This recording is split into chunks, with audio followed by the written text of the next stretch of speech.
Chapter 27 covers the 90's, essentially, and a lot of the economic globalization that took place during the 90's. There are some other things that we will discuss, but really the chapter is focused around globalization. So, the end of the George H.W. Bush presidency really had to do with a couple of things. There was a struggling economy, as well as some criticisms of a no new taxes pledge that President Bush had promised earlier in his presidency. And these criticisms really took his popularity immediately following the Persian Gulf War, as we mentioned in the previous chapter, that was in the 90's percent-wise, and his popularity plummeted to the point where the presidency was lost, also because there was a third-party candidate drawing support away from his campaign. Nonetheless, this is when Bill Clinton is elected president in 1992. Once Bill Clinton took office, he had some high priorities as president. Those priorities were not all able to be achieved, mainly due to the 1994 midterm elections. He had more traditional liberal Democrat stances on things, and the lack of popularity for those things led to the Republican Party seeing a takeover of Congress in 1994. From there, Clinton kind of shifted gears. He became a much more middle-of-the-road, moderate leader, and things like welfare reform, the North American Free Trade Agreement, these things were all done under his leadership, which were much more conservative things than the Democratic Party traditionally stood for. To go over these couple of things. First, the North American Free Trade Agreement. This created lots of economic growth, lots of profit margins, etc., but it is criticized, heavily criticized, for providing a tax-free haven for corporations if they were to outsource operations to countries like Mexico or China. And when the 1994 midterms forced him to be more moderate and do things like welfare reform obviously lowered the overall spending on welfare. And between the economic growth of NAFTA and the reforms such as welfare reform, the United States throughout Bill Clinton's presidency actually enjoyed a budget surplus for the first time since 1969. So in the late 90's, the United States was actually not adding to the national debt, but rather paying against some of that debt with the budget surplus. In 1998, President Clinton was impeached for perjury, which is lying under oath, and obstruction of justice, which just means like intentionally interfering with an ongoing investigation, over a sexual relationship he had with a White House intern named Monica Lewinsky. He was acquitted. He was not removed from office. It was during his second term, so he was a lame duck president. So it had little effect on anything other than his political reputation. You can see the presidential portrait of President Clinton on the left, and one of the reasons that President Clinton was rather popular was not only because he seemed to be able to work well with others around him, regardless of their political party affiliation. He got a lot done, the welfare reform, NAFTA, etc. He got some credit from both sides of the political spectrum of being a pretty middle-of-the-road, deal-making good guy, but another reason he was popular too was because he just struck people as a pretty cool guy. He appeared during the presidential campaign on the Arsenio Hall show and even played the saxophone for the audience. And the popularity of President Clinton surpassed just his stances on political issue, and in some cases, like shown here, had almost a little to do with pop culture as well. You can see a political cartoon here from 1993 when the North American Free Trade Agreement was agreed to, that the U.S. was starting to allow businesses to export their manufacturing as well as the jobs that came with those factories. And in return, we're receiving immigrant workers that were often going to work under the table, so illegally, and the negative view of that from the American people. This was one of the major criticisms of the North American Free Trade Agreement. So the immigration debate pops back up in force in the 1990s. Again, I'll go back to this political cartoon. Immigrant labor, especially if they work illegally under the table, is going to drive down the wages of American workers. So a rise in nativism results. So does illegal immigration hurt the economy and cost Americans their jobs? A lot of people in the 1990s answered an emphatic yes to that question. They viewed illegal immigration, primarily from Latin America, having a negative impact on American citizens. So that does a pretty good job summarizing some of the economic globalization and the turmoil and disagreement that resulted. Now we shift to President Clinton's foreign policy. Like Jimmy Carter, Clinton had mostly political interests in domestic problems, not foreign policy. However, much like Carter as well, Clinton was interested in the Arab-Israeli conflict, and he got Israel, actually, to formally recognize the Palestinian Liberation Organization, PLO for short, in an agreement known as the Oslo Accords.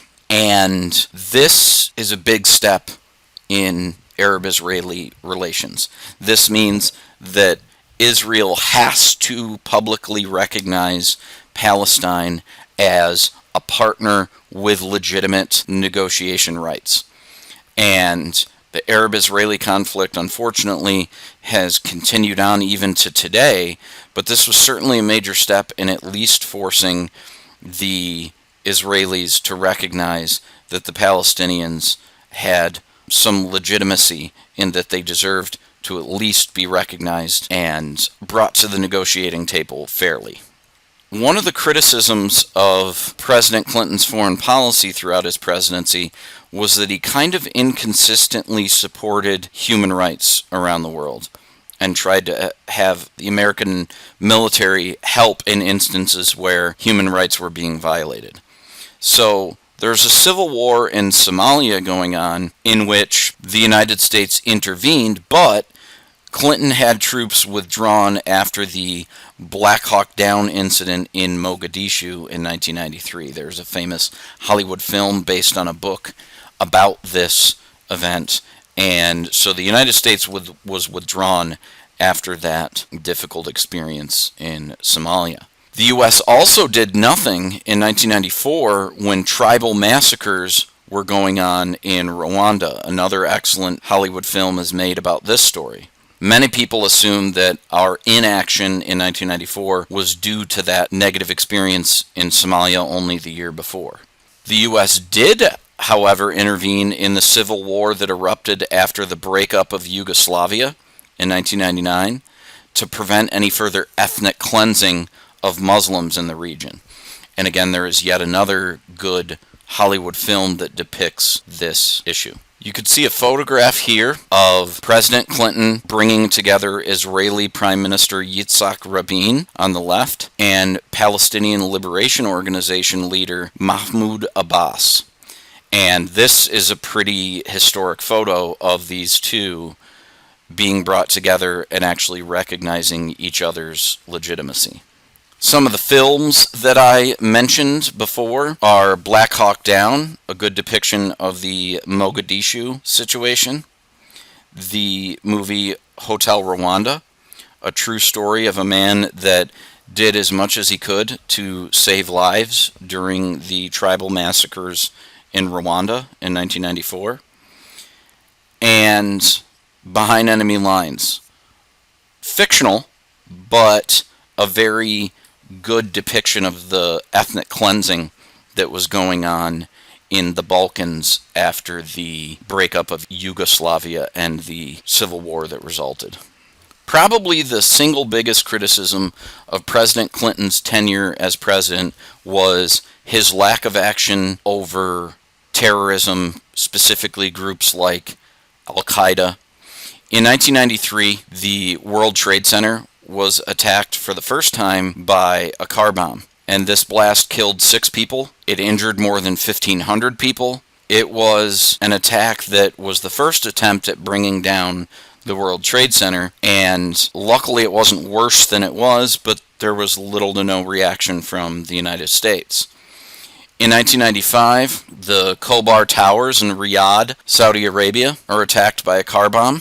This kills 5 Americans that were working in the building. Again, not much of a response from the United States. 1998, U.S. embassies in both Kenya and Tanzania are bombed. This kills a total of 224 people. And 2000, amidst the 2000 presidential election, this is largely seen as one of the things that caused President Clinton's vice president, Al Gore, to end up losing the election, is the lack of response from the United States when a naval vessel, the USS Cole, was bombed by a small boat, and this killed 17 U.S. sailors, with not much of a response from the United States.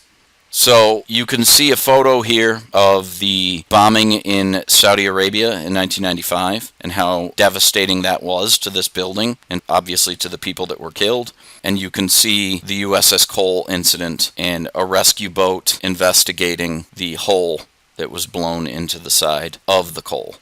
As mentioned before, this led to some controversy in the 2000 presidential election. There is even more controversy in the outcome of the election because, as you can see, it was extremely close, within half a percentage point in both the popular vote and electoral vote. What this chart does not show you was a third-party candidate by the name of Ralph Nader, who ran as a Green Party candidate, which would explain why the 2 major candidates are not separated by enough where it adds up to 100%. Both candidates were beneath 50% of the popular vote. And nonetheless, this is razor thin. It's within half a percentage point in both the popular vote and the electoral vote. And everything in that election came down to the state of Florida. With the state of Florida, President Bush had a razor-thin 1-vote electoral college margin. You have to have 270 votes to win the electoral college and become president. He had 271. Had he lost that state and Vice President at the time Al Gore won that state, then Al Gore would have won the election with 291 electoral votes, which would have been a significant margin in the Electoral College as opposed to his half-point margin in the popular vote. Long story short, this is extremely controversial because what it comes down to is the Gore campaign was demanding recounts in certain counties in Florida where there were some inconsistencies, and back then they had like punch card ballots, and if you didn't punch it just the right way, there's something known as a hanging chad. If you've ever used a 3-hole punch in a classroom and your paper doesn't end up shedding all of those tabs, they're still dangling. That was very similar to what happened with these ballots, which could lead to them being miscounted when put through a machine. So there was demand of recounts in certain counties. This ended up going to the Supreme Court, and in the Supreme Court, they ruled on the grounds that by only counting certain counties again, you were placing more value on those votes than the remainder of the votes in the state of Florida, which they said was a violation of the 14th Amendment right to equal protection under the law, and therefore halt the recounts. Bush is to be declared the winner of the election in this very, very controversial Supreme Court decision, Bush v. Gore. Obviously, something that is this controversial is never going away as a controversial issue. People still debate this today. Many historians, including myself, would say that it is the election of 2000 that was the beginning of the end of any conciliatory political cooperation between the two major parties. We've mentioned in our class discussions that once upon a time when President Eisenhower was president, Senate Majority Leader Lyndon Johnson, although from the opposition party, was able to have a workable, successful relationship with the president, and a lot was achieved in the 1950s during President Eisenhower's tenure. Likewise, in the 1980s, there is Ronald Reagan and Speaker of the House at the time, a man by the name of Tip O'Neill. Men who did not see eye to eye politically, but were great friends. They had meals together multiple times a week, and they usually discussed, at least in generalities, policy while they were together. And again, a lot is achieved together during Reagan's tenure as president. In the 1990s, here we are talking about President Clinton. After the 1994 midterm election led to the Republican Party being in control of Congress, Clinton needed to strike up a good working relationship with Speaker of the House at that time, Newt Gingrich, and they did. And they wouldn't have probably called each other personal friends by any means, but they had a workable professional relationship, and they achieved a lot. The election of 2000 was the beginning of the end of all that.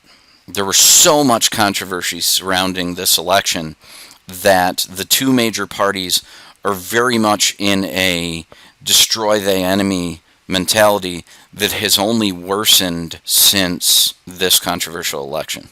And here we are today after two different elections that President Trump was involved in, both of which had plenty of controversy surrounding them.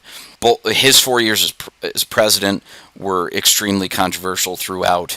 And this has been building ever since the election of 2000, if you were to ask most historians. That is the end of the Chapter 27 lecture. If you have any questions, reach out. Otherwise, I'll see you in class.